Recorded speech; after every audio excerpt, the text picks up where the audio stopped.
Hello అండి అందరికీ.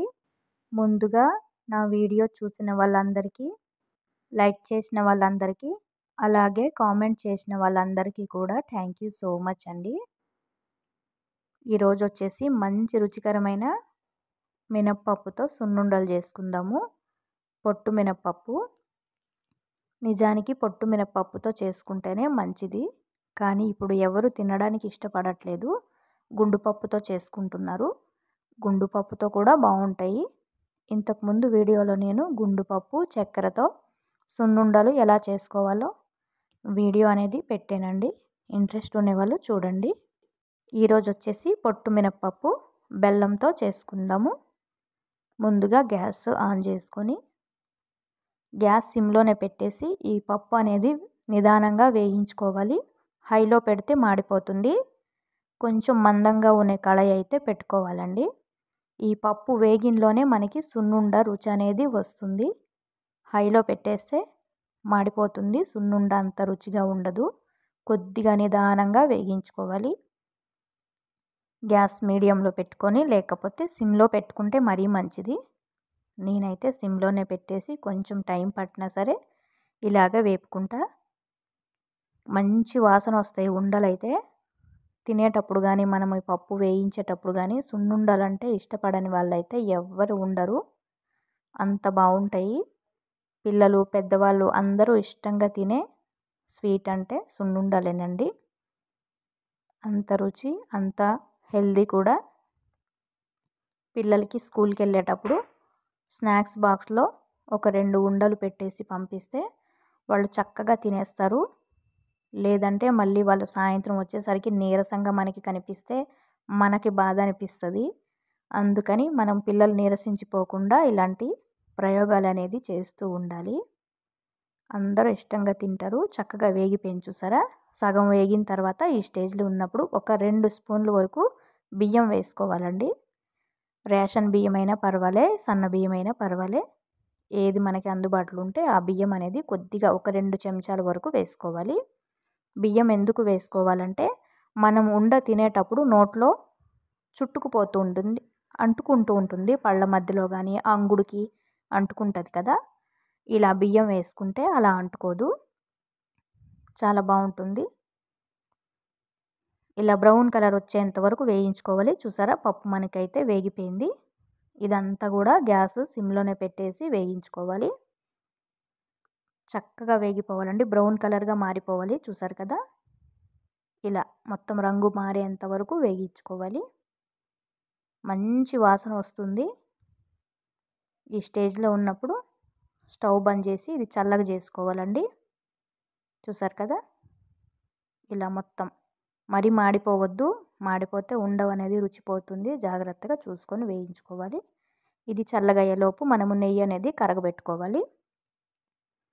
పప్పు అయితే 1/2 కిలో పప్పు వేసుకున్నా.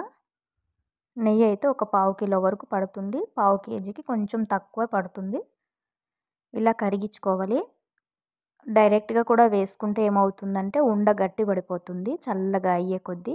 ఇలా కరిగించుకొని వేసుకుంటే శుభ్రంగా అంత పిండిలో బాగా కలిసిపోతుంది. ఉండ కట్టుకోవడానికి వీలుగా ఉంటుంది. అలా డైరెక్ట్గా వేసిస్తే ఎక్కడికక్కడ గడ్డలు గడ్డలుగా ఉండిపోయి మనకి ఉండ చుట్టుకోవడానికి అంత సౌకర్యంగా ఉండదు. చల్లగా అయ్యే కొద్దీ గట్టి పడిపోతుంది. కాబట్టి ఇలా కరిగించి వేసుకుంటే కలుపుకోవడానికి కూడా చాలా వీలుగా ఉంటుంది. చక్కగా మొత్తం పిండి అంతటికి కలుస్తుంది. చూసారా నెయ్యి. ఇది స్వచ్ఛమైన ఆవు నెయ్యి అండి. ఇంట్లో తయారు చేసుకుందేని. ఇది నాకు ఊరు నుంచి వస్తుంది నెయ్యి. కొద్దిగా బెల్లం. ఇదైతే 1/4 కిలో బెల్లం అండి. మంచి బెల్లం వేసుకోవాలి. మట్టి ఇసుక లేనిది మంచి బెల్లం తీసుకోవాలి. ఇలా తురుముకోవాలి. లేదంటే చిన్న రోలు ఉంటే రోల్తో ఇలా చిన్న చిన్న ముక్కలుగా చేసుకోవాలి. ఇప్పుడు ఈ వేగిపోయిన చల్లారిన మినప్పప్పుని ఒక మిక్సీ జార్లో వేసుకొని ఇలాచీ అయితే వేసుకోవాలి. ఒక 10-12 ఇలాచీలు వేసుకుంటే మంచి వాసన అనేది వస్తుంది. ఈ 2 బరకగా మిక్సీ పట్టుకోవాలి. మరీ మెత్తగా మిక్సీ పట్టొద్దు. మెత్తగా అయితే బాగోదు. ఉండ పళ్ళు మధ్యలో ఇరుక్కుంటూ ఉంటుంది. ఇలా బరకగా ఉంటేనే తినేటప్పుడు పంటి కింద పప్పులు పడుతూ ఉండి మంచి రుచి వస్తుంది. పిండి ఇలా రెడీ అయిన తర్వాత అందులోనే మనము ముక్కలు చేసుకున్న బెల్లం అయితే ఏదైతే ఉందో ఆ బెల్లం తురుము కానీ బెల్లం తురుము వేసుకొని మరొకసారి మిక్సీ పట్టుకోవాలి. చూసారు కదా, మిక్సీ పట్టుకున్న తర్వాత ఒక వెడల్పాటి బేస్నీలోకి ఇదంతా కూడా తీసుకోవాలండి. మనకి నెయ్యి వేసుకొని కలిపేటప్పుడు కొంచెం ఫ్రీగా ఉన్నట్టు పెద్ద బేస్ని తీసుకుంటే సరిపోతుంది. చిన్నదైతే ఉండ కట్టుకోవడానికి సౌకర్యంగా ఉండదు. ఈ మొత్తం కూడా రెడీ అయిపోయింది. ఈ పిండి అంతా చక్కగా మొత్తం అంతా బేస్నీలోకి తీసేసుకోవాలి. ఏదైతే అడుగు అంటుకుందో మనం మెల్లగా ఒక స్పూన్తో తీసుకోవాలి. బెల్లం వేసాం కాబట్టి అలా అంటుకుంటుంది. ఇప్పుడు ఇందులో మనం కరగబెట్టుకున్న నెయ్యి కొద్దిగా వేసుకోవాలి. నెయ్యి మొత్తం ఒకటేసారి వేయొద్దు. కొద్దిగా మధ్యలో కొంచెం వేసుకొని నిదానంగా కలుపుకోవాలి. ఇలా కొద్దిగా కలుపుకొని మనకి ఏ సైజు ఉండ కావాలనుకుంటే అదే సైజులో ఉండలు చుట్టుకోవాలి. సున్నుండలంటే పెద్ద సైజులే చుడతారండి. కానీ ఇప్పుడు మనం అంత పెద్ద సైజు చేసుకున్నా తినలేము. సగం తినేసి సగం పక్కన పెట్టేస్తాం. పిల్లలైతే అస్సలు తినలేరు. కాబట్టి పిల్లలు పెద్దవాళ్ళు అందరూ తినడానికి వీలుగా ఉండే సైజులో చిన్న సైజులు ఉండలు అనేది చేసుకోవాలి. ఒక లడ్డు దగ్గర 4-5 లడ్డూలు తిన్నా ఏం నష్టమేమీ లేదు. ఇలా చిన్నవి చేసుకుంటే 3-4 తిన్నా పర్వాలేదు. అలా పెద్దదిగా చుట్టిన తర్వాత సగం తినేసి వదిలేస్తే వేస్ట్ అయిపోతుంది కదా. అది మనం స్టోర్ చేయలేము, తినలేము, అలా అయిపోతుంది. అందుకని చిన్నవి చేసుకుంటే ఎన్ని వీలైతే అన్ని ఇష్టంగా తినొచ్చు. నేనైతే చిన్న ఉండలే చేసుకుంటా. చూసారు కదా, ఈ సైజులో అయితే మనకి సరిపోతుంది. అన్నీ ఒక్కొక్కటిగా ప్లేట్లో పెట్టుకోవాలి. పిల్లలు కూడా వేస్ట్ చేయకుండా తింటారు. చాలా హెల్దీ కదా. పిల్లలకి స్నాక్స్లో ఇవి పెట్టుకుంటే చాలా మంచిది. ఈవినింగ్ స్కూల్ నుంచి వచ్చిన తర్వాత కూడా తినడానికి ఇస్తే చాలా ఇష్టంగా తింటారు. బయట ఫుడ్ కంటే ఇవి హెల్దీ ఫుడ్డే పెడితే మంచిది పిల్లలకి. ఇలా అన్నీ ఒక్కొక్కటిగా కొద్దిగా నెయ్యి పోసుకొని చుట్టుకుంటూ ఉండాలి. కొద్దిగా గట్టిగా నొక్కి ఇలా ఉండ చుట్టుకోవాలి. అప్పుడే విరిగిపోకుండా ఉంటుంది. చల్లగా అయితే కొంచెం గట్టి పడతాయి కాబట్టి మనం ఉండ కట్టుకునేటప్పుడే గట్టిగా ఒత్తి కట్టుకోవాలి. ఇలా ఒక్కొక్కటిగా ఉండ చుట్టుకోవాలి. మిగిలిన అంత పిండి కూడా కొద్దిగా నెయ్యి పోసుకొని ఉండ అనేది చేసుకోవాలండి. చూసారు కదా, కొద్దిగా సగం వరకు ఉండలు అయితే మనకి రెడీ అయిపోయేవి. మరి మిగతా సగం అనేది మెల్లగా చుట్టుకోవాలి.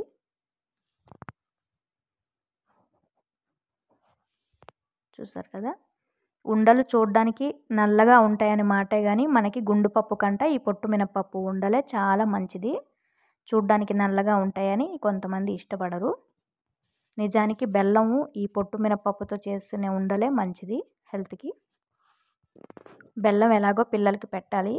వాళ్ళు మామూలుగా బెల్లం ఇస్తే తినరు కాబట్టి ఇలా ఉండలు చేసుకొని సున్నుండల్లో వేసుకుంటే సరిపోతుంది, తినేస్తారు. మొత్తం అయిపోయిందండి. ఇంకా కొద్దిగా ఉంది. లాస్ట్కి ఇదంతా కూడా మొత్తం తీసేసుకొని చిన్న ఉండ కట్టుకుంటే సరిపోతుంది. మనకి గుమగుమలాడే సున్నుండలు అనేవి రెడీ అయిపోయేవి. దీనికి పెద్దగా కష్టపడాల్సిన అవసరం లేదు. పొట్టు మినపప్పు, బెల్లం, ఇలాచి ఉంటే చాలు. ఈ 3 రకాలతో చేసుకోవచ్చు సున్నుండలు. కొద్దిగా బియ్యం ఇంట్రెస్ట్ లేని వాళ్ళు బియ్యం వేయకపోయినా పర్వాలేదు. అలా అంగుడికి అంటుకోకుండా ఉండడాని కోసమని కొద్దిగా బియ్యం వేసుకోవడము. చూసారా, గుమగుమలాడే సున్నుండలు అనేది మనకి చక్కగా రెడీ అయిపోయేవి. ఇది ఒక గాజు సీసాలో కానీ స్టీల్ బాక్స్లో కానీ స్టోర్ చేసుకుంటే 2 నెలల వరకు కూడా ఉంటాయి. ఎటువంటి స్మెల్ అనేది కూడా రాదు. మనకి స్వచ్ఛమైన నెయ్యి వేసుకొని చేసుకుంటాం కాబట్టి చాలా బాగుంటుంది.